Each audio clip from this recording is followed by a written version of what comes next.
62% de los hombres y 42% de las mujeres debutan con un accidente grave, incluida la muerte.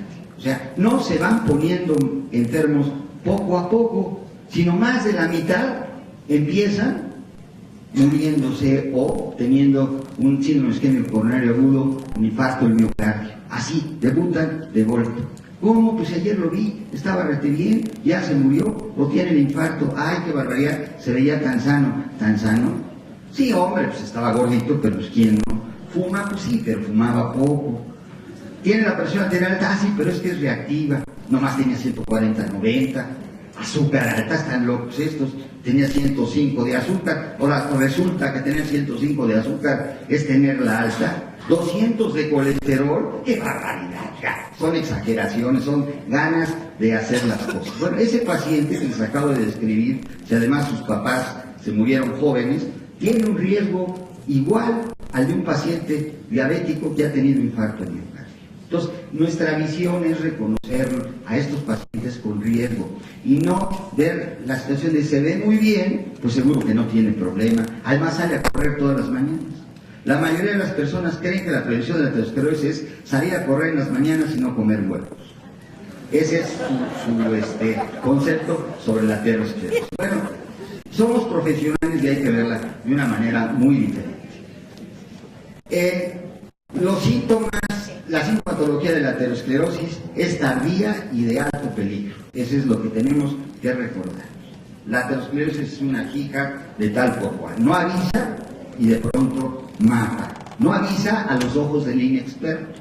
Entonces, yo tengo que desarrollar mis ojos de experto, porque ante los ojos del experto, claro que preocupa. Entonces, no piensen como inexpertos. Son médicos, son universitarios, entonces no piensen con lógica general. Antes se decía, este médico es muy afinado, es muy lógico, tiene mucho sentido común. El peor enemigo en la medicina es el sentido común. Es el peor.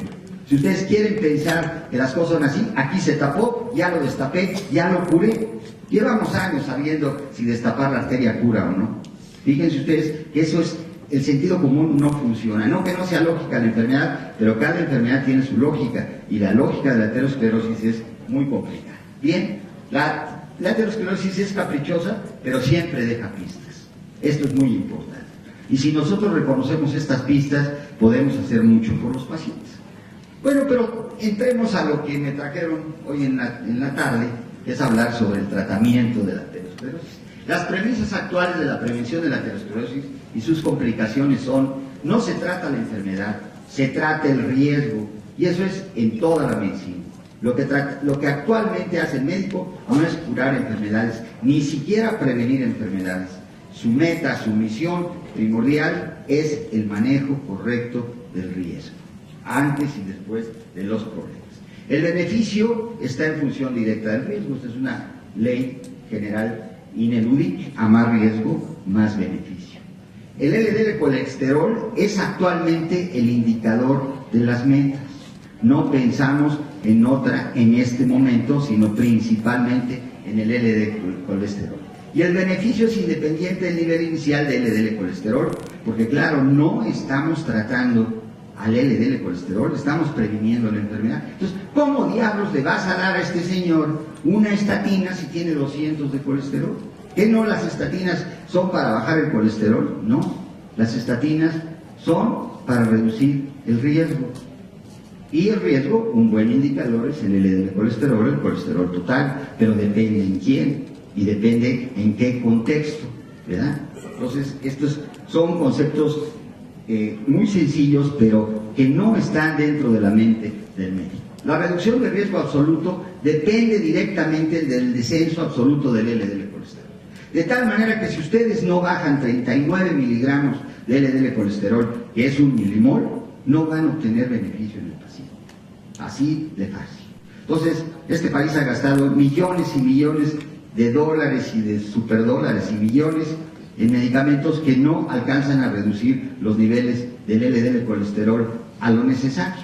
Entonces ya le puede usted poner a un paciente toda la pravastatina que hay en el Seguro Social y no le va a bajar la mayoría de las veces ese milimol que necesita. Y pueden ustedes usar todos los fibratos del mundo y nunca le va a bajar ese milimol que necesita. Son conceptos difíciles de captar, pero ni modo, así es, eso es lo que dice la evidencia. Y todavía persiste la idea de que en cuanto más bajo, mejor.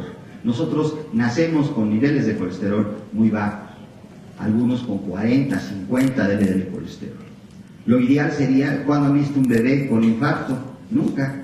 Entonces lo ideal sería que todos tuviéramos o conserváramos el LDL de cuando nacemos. Y esto es precisamente uno de los problemas de nuestra especie, que no nos sucede así.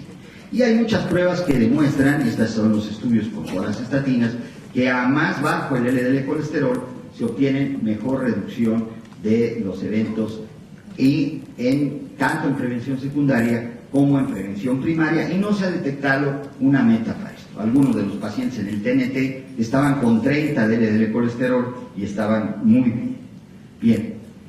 Por otra parte, existe una reducción importante, esto es un metaanálisis con todos los estudios hechos con estatinas, una reducción muy importante en los desenlaces finales de enfermedad coronaria con los usos de las estatinas, y podemos decir que en total 20% de la reducción de desenlaces a 5 años por cada milimol de reducción del LDL colesterol.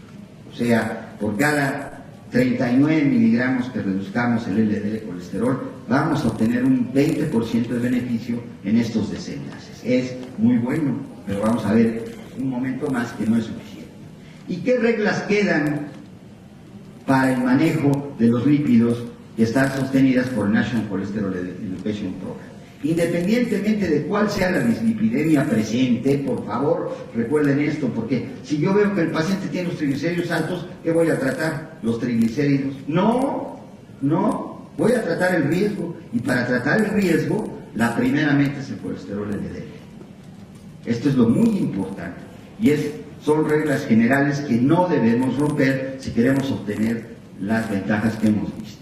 La segunda meta es el colesterol no HDL, no vamos a tener mucho tiempo, y debe hacerse todo lo posible por corregir triglicéridos y colesterol HDL, siempre y cuando se haya cumplido con la meta del colesterol LDL.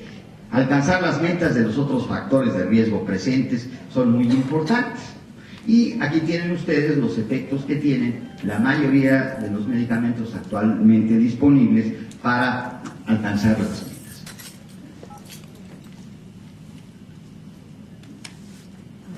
Pero quedan dos problemas fundamentales. El primero es que estas metas no se alcanzan.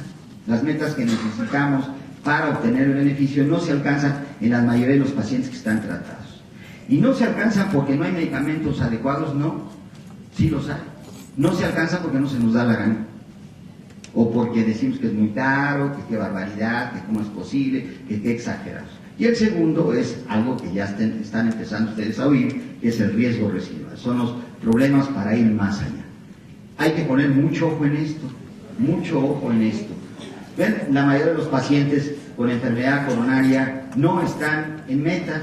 Curiosamente, están menos en meta los pacientes que han tenido un infarto que los pacientes que no han tenido infarto en múltiples estudios. Y es que las metas son estrictas, ya vieron con Carlos que las metas se han hecho cada vez más grandes. Y 70 de LDL colesterol, para un paciente que tenía 130 de LDL colesterol, ustedes dicen 130 de LDL colesterol, qué bueno el LDL colesterol, pero ya vieron que si es diabético y tiene un factor de riesgo, necesita 70, y esto es más cerca de la mitad, reducirlo a la mitad, ¿verdad? Y esto, bueno, pues requiere impactos importantes.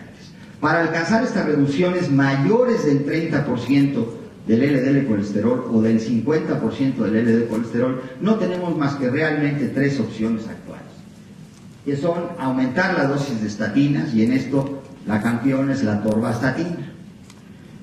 Podemos usar estatinas más potentes, y en esta, el ejemplo es la rosuvastatina, o bien podemos usar el tratamiento dual, combinar una estatina con ezetamiba para alcanzar las metas deseadas. Debo decirles que no hay un argumento todavía contundente para preferir entre estas tres opciones. Todas estas tres opciones son válidas, hay ventajas que hablan unos, ventajas que hablan otros sobre las otras, pero no se les olvide, y esto deja de ser conflicto, Cuando me acuerdo de la regla principal, lo que tengo que hacer es llevar a mi paciente a la meta que lo tengo que llevar, con el medicamento que pueda, y si no es